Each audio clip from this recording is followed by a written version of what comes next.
জাহাঙ্গীরনগর বিশ্ববিদ্যালয়ের institute of information technology বিভাগের অধীনে ইটস প্রোগ্রামে আমরা একটা প্রজেক্ট সাবমিট করেছি। আমাদের প্রজেক্টটা ছিল ওয়াটার কোয়ালিটি মনিটরিং। এটা মেইনলি এগ্রিকালচার সেক্টরে ইরিগেশনের ক্ষেত্রে আমরা যে পানিটা সরবরাহ করব মোটরের মাধ্যমে সেটা কন্ট্রোল করার জন্য এই প্রোগ্রামটা করা। তো এখানে আমরা টার্বিডিটরি সেন্সরটা ব্যবহার করেছি। এটার জন্য আমরা স্বচ্ছতা পরিমাপ করব। পানি যদি স্বচ্ছ থাকে তাহলে মোটরটা অফ হয়ে যাবে, আর যদি অস্বচ্ছ হয় তাহলে মোটর অন হয়ে যাবে। এর অন হওয়ার মাধ্যমে অধিক পরিমাণ পানি যখন আমরা সরবরাহ করব তখন আমাদের পানিটা ব্যালেন্স হয়ে যাবে। তো এই ক্ষেত্রে আমরা একটা সেন্সর ব্যবহার করেছি, টার্বিডিটি সেন্সর। আমরা টেম্পারেচারও এখান থেকে অ্যানালাইসিস করব। তার জন্য আমরা টেম্পারেচারের জন্য থার্মাল সেন্সরটা ব্যবহার করেছি। আমরা পোটেনশিওমিটার দিয়ে এখানে ডিজলভ অক্সিজেন পরিমাপ করতে পেরেছি, এবং সেইগুলোকে আমরা ব্লিঙ্ক প্ল্যাটফর্মের মাধ্যমে দেখাতে পারবো।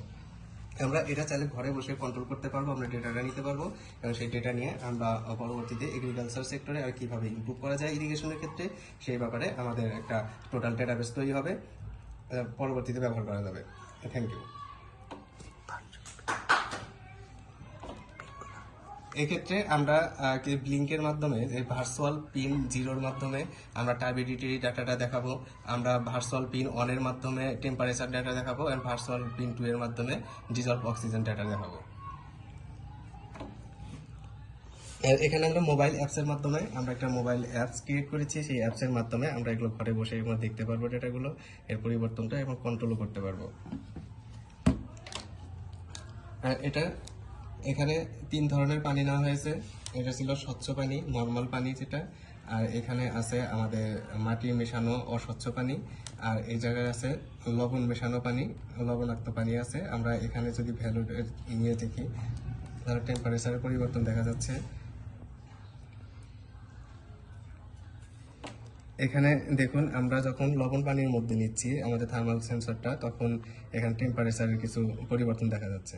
এটাকে আমরা যখন অস্বচ্ছ পানির মধ্যে নিয়ে যাচ্ছি তখন আমাদের কিছু পরিবর্তন দেখা যাচ্ছে। এখানে আমরা যদি কিছুটা সময় দিই তাহলে আমরা দেখতে পাবো যে এখানে টেম্পারেচার আপ ডাউন করছে। নর্মাল পানির মধ্যে দিলে ভ্যালুটা পরিবর্তন হয়ে যাবে। এবার আমরা এই টার্বিডিটি সেন্সরটা দেখি, যেখানে নর্মাল পানির মধ্যে আছে। নর্মাল পানিতে থাকায় এখানে একটা পরিবর্তন আপনারা লক্ষ্য করছেন। এরপরে অস্বচ্ছ পানির মধ্যে নিলে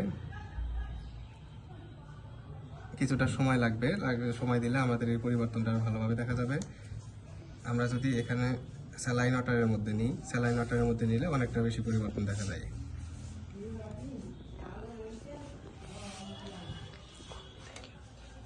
এটাই ছিল আমাদের প্রজেক্ট। আমরা আশা করি এটা আমাদের ফিউচারে এগ্রিকালচার প্রজেক্টের ক্ষেত্রে অনেক গুরুত্বপূর্ণ অবদান রাখবে। ধন্যবাদ।